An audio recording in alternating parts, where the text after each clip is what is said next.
भगवद गीता का अध्याय 12 श्लोक 1 से 10 तक। अर्जुन उवाच एवं सतत्युक्ता ये भक्तास्त्वा पर्युपास्ते ये चापिक्षरमव्यक्तं तेषा के योगवित्मा। श्री भगवान उवाच मयेवेश्य मनो ये मां नित्ययुक्ता उपास्ते श्रद्धया पर्योपेता ते मे युक्ततमा मता। ये त्वक्षरम निर्देश्यमव्यक्तं पर्युपास्ते सर्वत्रग्मचिन्तन स्फुटस्थं चलं ध्रुवम् सन्नियम्येन्द्रियग्रामः सर्वत्र सम्बुद्धय ते प्राप्नुवन्ति मामेव सर्वभूतिते रता। अव्यक्ता ही गतिदुःख देहवभिर्वाप्यते ये तु सर्वाणि कर्माणि मयि सन्न्यस्य मत्परा अनन्येनैव योगेन मां ध्यायन्तुपास्ते। तेषां समुद्धरता मृत्यु संसार सागरात् भवामि न चिरापात् मयि वेशित चेतसाम् मय्येव मन आधस्व मयि बुद्धिं निवेशय निवसिष्यसि मय्येव अत ऊर्ध्वं न संशय। अथ चित् समाधातुं न शक्नोषि मयि स्थिर अभ्यासयोगेन ततो मामिच्छाप्तु धनञ्जय मत्कर्म परमो भव मदर्थमपि कर्माणि कुर्वन् सिद्धिमप्स्यसि। Bhagavad Gita, Chapter 10, verses from 1 to 10.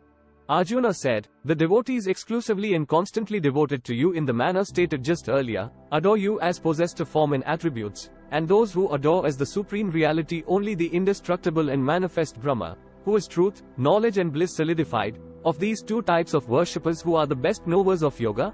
Sri Bhagavan said, I consider them to be the best yogis, who endowed with supreme faith, and ever united through meditation with me, worship me with their mind centered on me.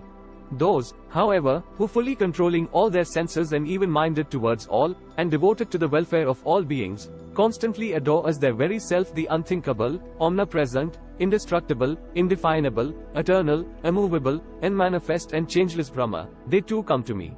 Of course, the strain is greater for those who have their mind attached to the unmanifest, as attunement with the unmanifest is attained with difficulty by the body-conscious people.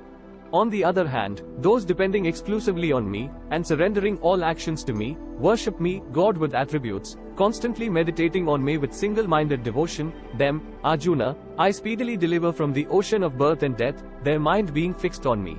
Therefore, fix your mind on me, and establish your intellect in me alone. Thereafter you will abide solely in me. There is no doubt about it.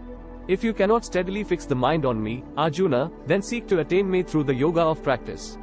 If you are unequal even to the pursuit of such practice, be intent to work for me, you shall attain perfection, in the form of my realization, even by performing actions for my sake.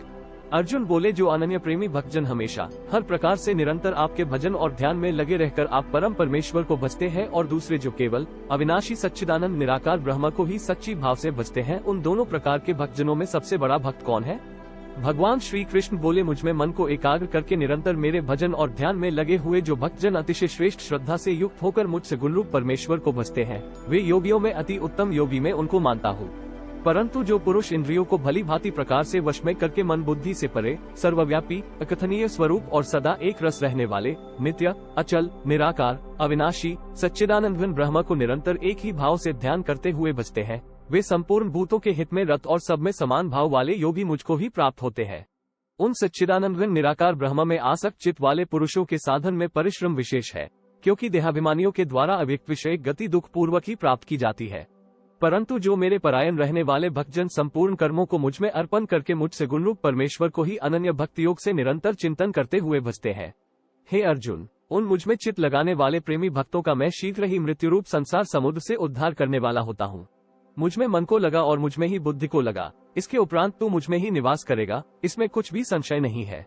यदि तू मन को मुझ में अचल स्थापन करने के लिए समर्थ नहीं है तो हे अर्जुन, अभ्यास रूप योग द्वारा मुझको प्राप्त होने के लिए इच्छा कर। यदि तू उपर्युक्त अभ्यास में भी असमर्थ है तो केवल मेरे लिए कर्म करने के ही परायण हो जा।